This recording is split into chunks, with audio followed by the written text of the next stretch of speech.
સુરેન્દ્રનગરમાં ઈડીના દરોડાને લઈને સૌથી મોટા સમાચાર સામે આવ્યા છે। જી હા, ઈડીની ભલામણથી એસીબીએ કલેક્ટર ડોક્ટર રાજેન્દ્ર કુમાર વિરુદ્ધ ફરિયાદ નોંધી છે અને કલેક્ટરના કચેરીના ક્લાર્ક મયુરસિંહ ગોહિલ વિરુદ્ધ પણ ફરિયાદ નોંધાઈ છે। સાથે જ કલેક્ટરના પીએ જયપાલસિંહ ઝાલા વિરુદ્ધ પણ ફરિયાદ દાખલ થઈ છે। સુરેન્દ્રનગરમાં જમીન એનેના કૌભાંડ સંદર્ભે મોટો ખુલાસો થયો છે। જમીન એને કરાવવા મામલે કલેક્ટર કચેરીના કર્મચારીની સંડોવણીનો ખુલાસો થયો છે। સાથે જ આયોજનબદ્ધ રીતે ખંડણી ગેરકાયદે લાભ કરાવવાનો કૌભાંડ હોવાનો ખુલાસો કરવામાં આવ્યો છે।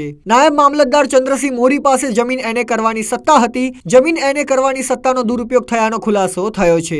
સ્પીડ મનીના માધ્યમથી અરજી વિલંબિત રાખ્યા સિવાય કામ કરાતું હોવાની વાત સામે આવી છે। સાથે જ આયોજનબદ્ધ રીતે જમીન એને કરી આપવા બાબતે ગેરરીતિ થતી હતી। અરજીના આધારે ચોરસ મીટર મુજબ રકમ નક્કી કરવામાં આવતી હતી અને વચેટિયાના માધ્યમથી રકમ અધિકારીઓ સુધી પહોંચાડાતી હતી। ઈડીની સર્ચ દરમિયાન 67.50 લાખની રોકડ રકમ મળી આવી છે અને આરોપીઓ વિરુદ્ધ 8 દિવસના રિમાન્ડ મંજૂર કરાયા છે।